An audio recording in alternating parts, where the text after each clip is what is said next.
the upper room when Jesus. The upper room, you know them what the mothers be talking about. What we talking about? You ain't supposed to say that about church people. Yeah.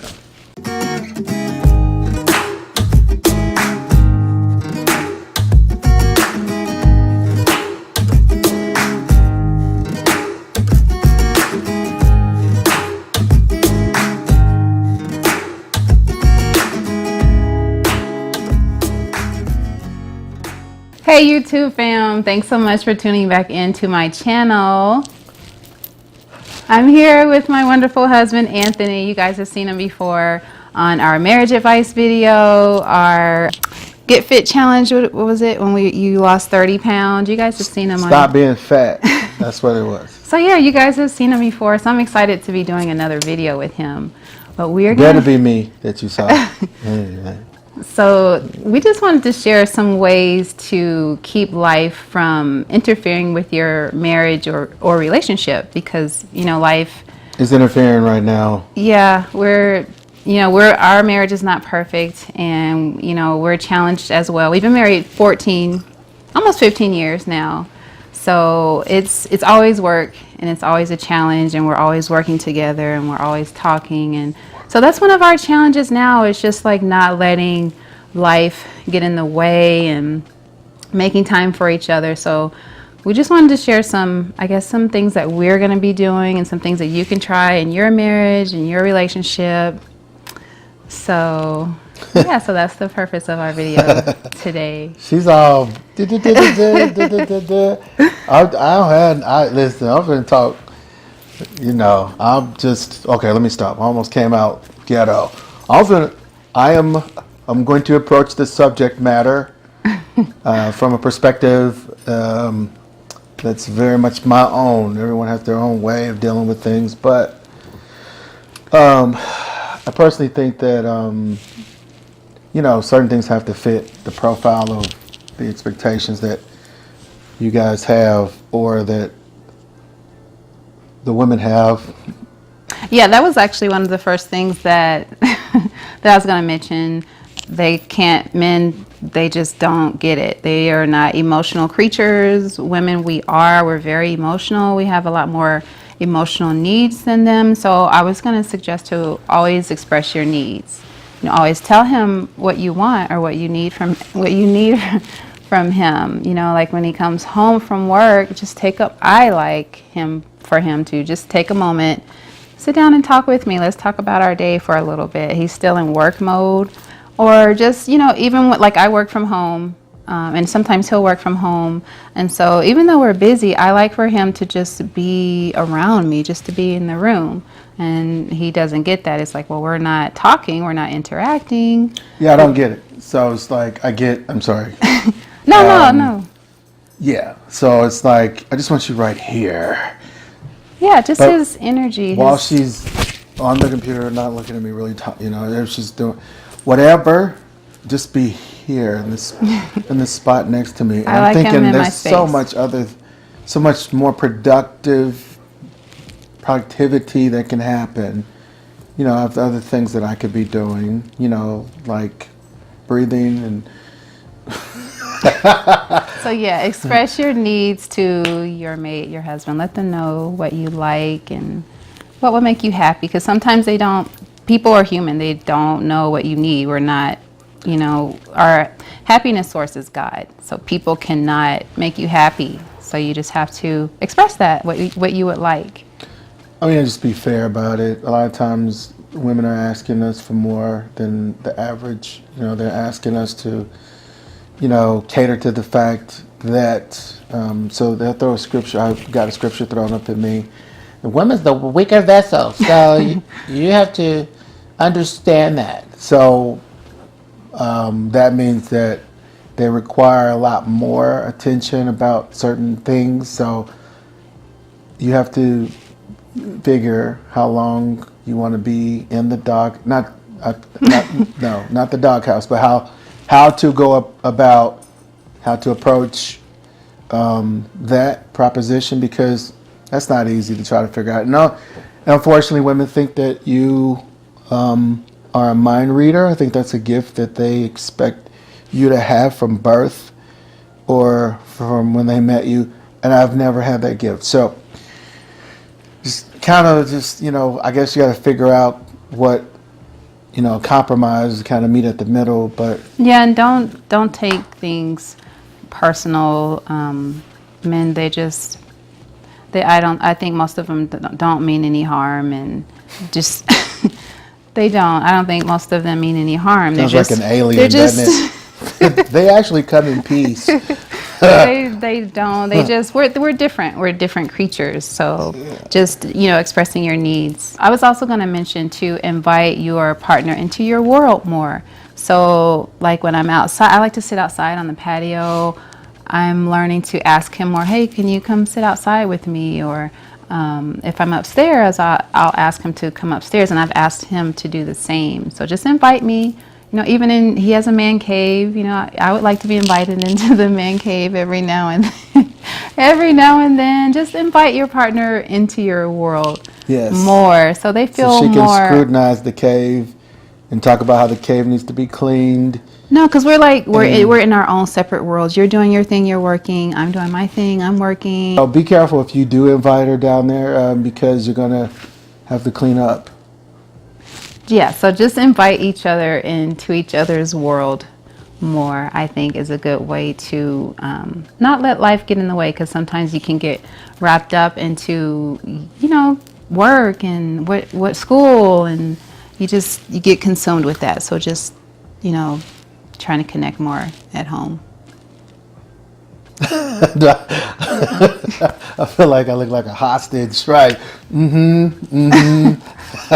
Like, yeah. Conversation today is not letting life drown out the marriage. Life meaning kids, work, everything that is important. It is just as important, but sometimes the roles that everybody plays, different perspectives of how important the role is. So, if you are, working to try to do what you can for the family, different roles in the house.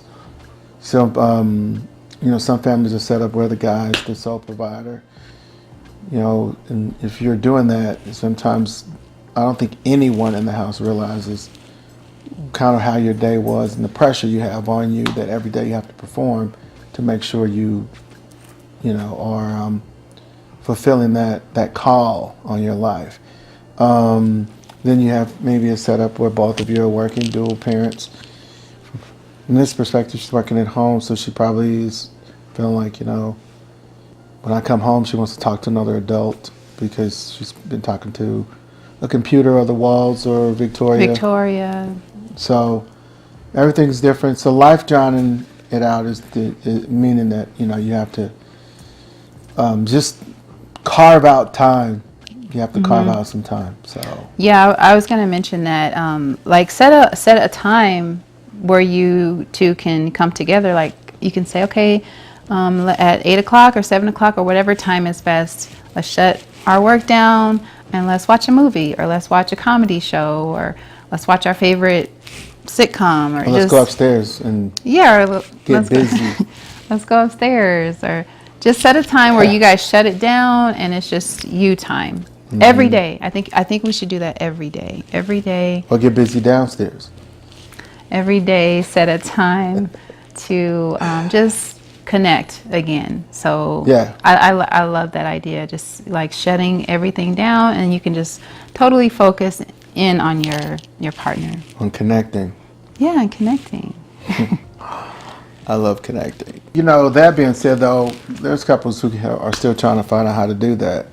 And then you start, criticizing each other, like the other person doesn't want to spend time, or they're not making time, or they're doing something, when everybody's really trying to just contribute to the well-being of the family. And so you kind of get this catch-22 where now you got everybody pointing fingers as to whose fault it is and who's supposed to make the first move, or who's supposed to make the last move, or the whatever move. And that's the problem, is that you start applying pressure on the other person, and pretty soon it gets that'll be frustrating, and you're not gonna probably get the result you want. So instead of applying pressure on the person, You want to apply pressure on the situation.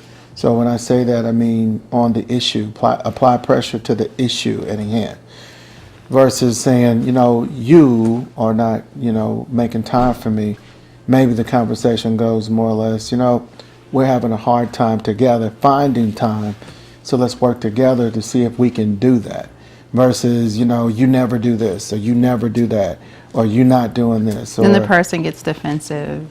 right, and then makes you actually don't want to do it, because then if you're doing it, now you're doing it because you're told to do it, and then the whole time you're doing it, you looking like, okay, I'm doing it, and it's not really genuine. Right.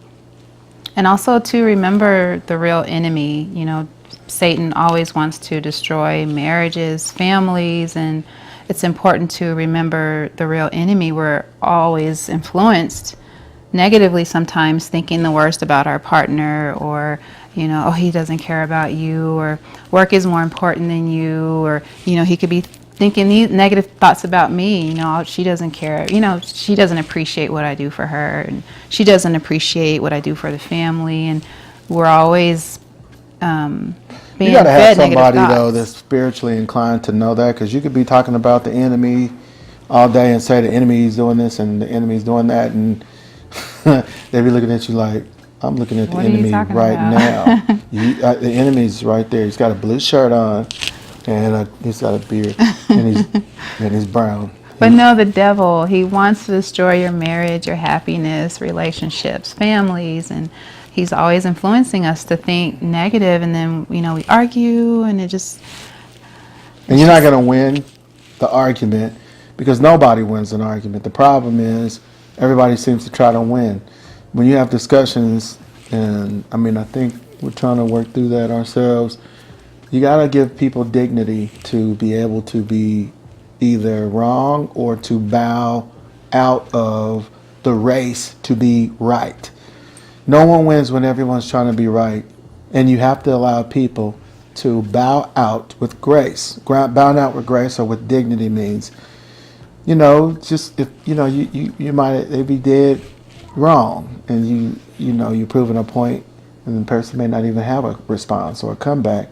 Give them an opportunity to say, well, it just seems like this is what it is, but I do understand that you are making an attempt to do this, and and mention all the good things that the person does before you start blasting them about what you want from them. Because if you start out with what you want from me, and I already think I'm doing a lot, I'm probably not going to hear you. I'm just thinking, here's some more criticism, here comes some more nagging.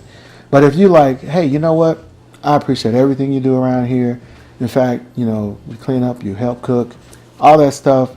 I do have a challenge in a particular area where I'm starting to feel that I need your attention, and this is what it is.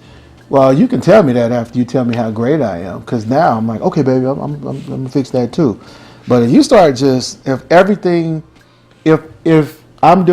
there's 10 things on your list you want me to do, and I'm doing 8 of them, but the only thing I hear about is the 2 things I'm not doing, we're gonna have a problem. Yeah, learning to word how you speak to your partner, learning to not speak to them in a demeaning way or a way that makes them defensive. Like, let them know, hey, I appreciate what you do. I really like when you cook for the kids, or I really like when you help clean up the house, but I really need you to spend more time or create more time for me or for us. So I agree. I'm good with that. Then I'm like, okay, she already recognizes and realizes, because one of the biggest things that men struggle with is feeling appreciated. All these demands, and I don't mean to say it that there's, but what I'm saying is, we make up in our mind that, we're trying to knock this list down, and we're trying to, get along. And you want to at least hear that it's been acknowledged that you are doing something right. And I think it gets hard sometimes, because I think a woman's nature is to just focus on what she's not getting more so than what she is. And I don't say that about every woman, and I don't say every woman goes through that all the time. But just like every man, we all go through phases when we're doing well some days and when we're not. And my next point is just basically acknowledge where you fall short. So as soon as they come to you and say, hey, I appreciate this, that, and the other, but X, Y, and Z, I need this.